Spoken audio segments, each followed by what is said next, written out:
but over years and years and years, those relationships that you have with those people all essentially were diminished to the point where when it came time for me to move out of my house, the only other place I had to go was to move in with him. Now, it's also important to acknowledge the denial that I had about what was going on. Because in order for me to show up and be coached by this guy every day, I had to deny that it had actually ever happened. And by creating that neurological pathway of denial, when it came time to consider moving in with him, I told him, I'll keep his predatory agenda at bay. There's no way that he'll be able to do this to me again now that I know what he's up to. So I moved in with him. And I guess at the end of the day, when it came time to go home after 7 hours of the most exhaustive physical training for the Olympics coming up, I had to go home, and again, there this guy was. I could never go to sleep. I was always sleeping with one eye open. My soul was never at rest. And by not resting myself, I was diminished to such a level that his predatory agenda had even upgraded to the point where it gained my authority. It began with him expressing how much he actually did enjoy doing these types of acts. And when he told me that, I said, fucking leave me alone. Leave me alone. You're disgusting. I don't want anything to do with that. You know that all I want to do is make the Olympics, and can't we just please continue on with this good journey? And then I would come home the next day. Please, you know how much I love you and this and that. And please, can we do this? Please, months of it every day. Until one day he said to me, hey, listen, you know how much I want to do this? I will give you $1,500 for 10 minutes of time with you. No penetration, just let me play with your body and kiss you and that kind of thing.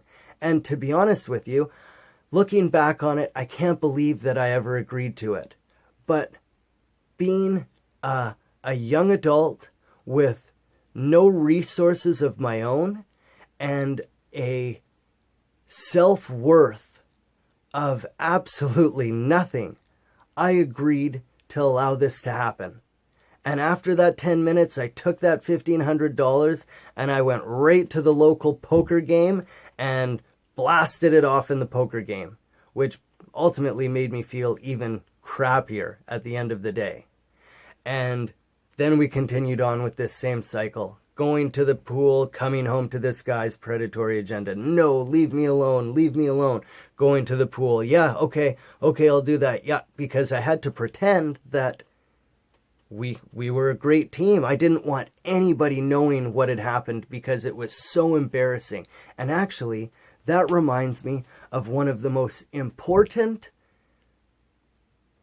mental processes that allowed me to agree to selling myself to him for sexual favors. And I remember when he finally wore me down, there was a voice in my head that said, well, it's already happened once. What's the big deal if it happens again? Nobody's gonna know anyway. And so months went by, another 6 months went by, and I broke down again. And another year went by, and it wasn't just $1,500. It was $3,000 for 15 minutes. Or a $40,000 car for half an hour. And how could I say no? Circumstances, as I've explained, were all so diminishing that even a little bit of happiness I would reach out for and just turn my consciousness off, do this deed, and then go to what I thought was this happy experience that would make this other stuff worth it. And I told myself nobody would ever know. So, obviously, a person cannot live like this and experience success. I went from winning the national championships in Canada on the 10-meter platform in 2005 and in 2006, and by 2007, when the national championships were the Olympic trials, I was literally killing myself. I quit diving 7 months before the Olympic trials because I couldn't stand to be around this guy anymore. And can you imagine my family and friends saying, "You've worked this hard at diving and you're going to quit 7 months before the Olympics? Are you crazy?" And yes, I was crazy, but man, not because I was quitting for no reason, but I couldn't tell them at that point. I wasn't ready. I was still too embarrassed. There was shame and guilt associated with it. So I couldn't tell anybody, so I quit. And I quit so that I could just drink and party. By this time, I was using alcohol as my distraction from the internal discord and disorganization of values.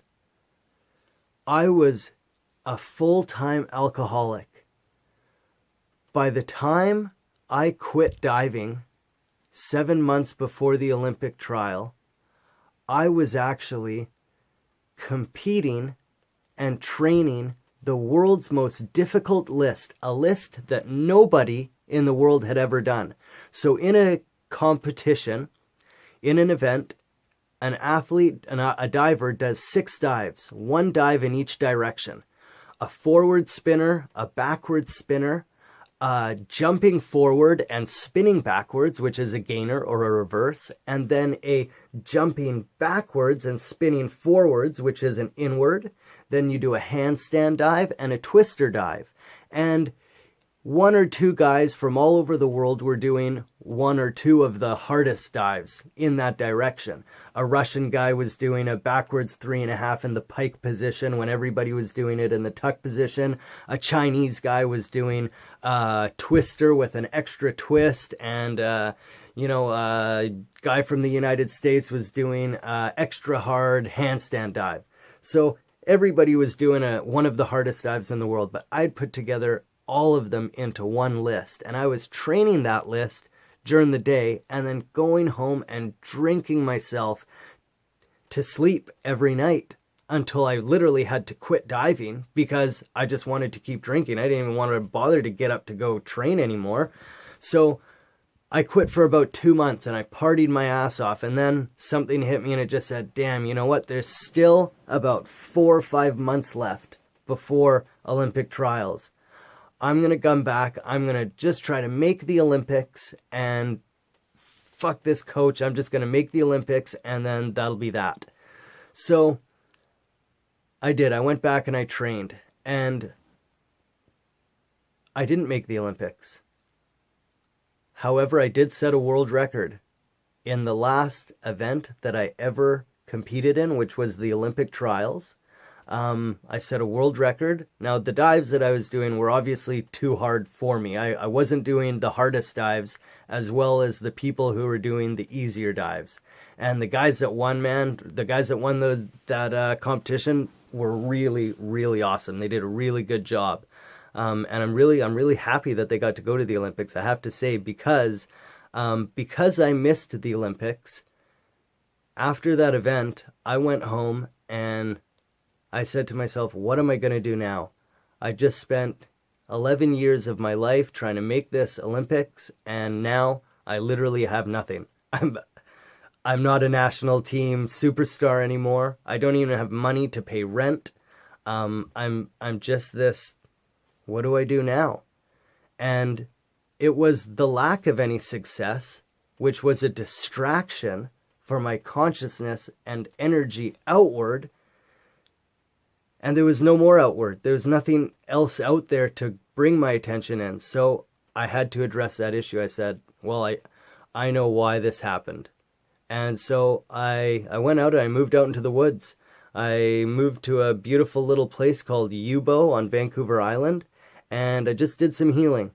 I just spent a lot of time with myself. I researched, self-improvement stuff, Eckhart Tolle, Gateway of the Now, Gateway of Stillness, Gateway of Silence. Man, if you guys haven't heard that stuff, get some audiobooks of that, because thank you, Eckhart. Thank you. So I just did a lot of work with myself. I just got back in touch with who I was without anything else around. And a few years went by before I was even able to tell one person about it. And the first person that I told that this had happened to me was my mother. And it killed her. I gotta say, it literally, well, I hope it didn't kill her, but it was very tough on her. And I made her promise me not to tell anyone. And I also told her that I was at a place in my healing journey where I had gotten over what had happened to me, and I was trying to move on with my life. And then a funny thing happened is every time I would see her, she would say, you got to tell the authorities, you got to tell the police that he did this.